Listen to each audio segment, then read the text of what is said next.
ये कहानी 4 दोस्तों की जो 12th की परीक्षा के बाद में एक छोटी सी होटल में पार्टी करते हैं और ये डिसाइड करते हैं कि 40 साल बाद फिर यहीं मिलेंगे और 1 जनवरी को मिलेंगे और जो सबसे आखिरी में आएगा बिल उसी को देना है। जो वेटर था खड़ा खड़ा सारी बातें सुन रहा था, उसने कहा अगर मैं भी रहा यहीं पर 40 साल बाद तो आपकी पार्टी देखूंगा।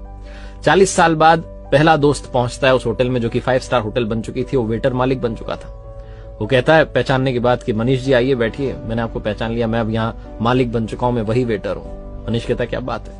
दूसरा दोस्त आता है संतोष। मनीष की बातचीत चलती है कि बिजनेस जो है ग्रो कर गया है, सब कुछ अच्छा चल रहा है, दोनों अपनी अपनी बातें शेयर करते हैं। तीसरा भी आ जाता है, लेकिन चौथा प्रवीण नहीं आता है। वो जो सेठ है वो आकर के कहता है कि आप भोजन शुरू कीजिए, ऑर्डर कीजिए मेन्यू में से। प्रवीण सर ने कहा है आप मंगवा लीजिए, वो आ ही रहे हैं। डिनर शुरू कर देते हैं, डिनर कर भी लेते हैं। बिल देने की बारी आती है तो इन्हें लगता है चलो हम ही पे कर देते हैं। वो सेठ जो था भूला वो आकर के कहता है कि आपका पेमेंट हो चुका है, प्रवीण सर ने कर दिया। भारी मन से उठ करके जाने लगे कि चौथे दोस्त से मिलना नहीं हुआ। तभी एक सरकारी गाड़ी आती है, एक बंदा उसमें से उतरता है और लड़का आकर के तीनों को प्रणाम करके कहता है नमस्ते अंकल, मेरे पिताजी टीचर बन गए थे, मुझे कलेक्टर बनने के काबिल कर दिया और वो 1 महीने पहले ये दुनिया छोड़कर चले गए। उन्होंने मुझसे कहा था कि जब वो तीनों पार्टी खत्म कर दें उसके बाद जाना और पेमेंट वगैरह कर देना। पिताजी अब इस दुनिया में नहीं है। ये तीनों रियलाइज करते हैं कि 40 साल बाद क्यों मिले, 40 दिन बाद ही मिल लेते हैं।